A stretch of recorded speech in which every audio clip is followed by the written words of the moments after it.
هل تعلم أن شرب القرنفل مع الليمون والكمون يوميا بعد الإفطار ولمدة 3 أيام يساعد في تحسين الصحة وتقوية الجهاز المناعي؟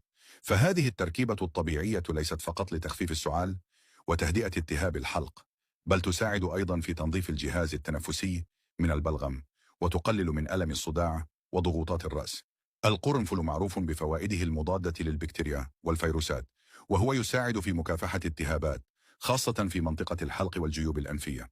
وعند إضافة الليمون الغني بفيتامين سي يزداد التأثير المضاد للفيروسات ويعزز الجهاز المناعي. أما الكمون فهو يساعد في تسهيل الهضم وتقليل الغازات وتنشيط عملية الأيض.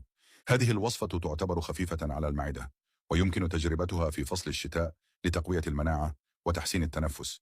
ومن المفيد أيضا أن يتبع ذلك بتغذية صحية وتناول الفواكه والخضروات الطازجة. على الرغم من فوائدها، إلا أن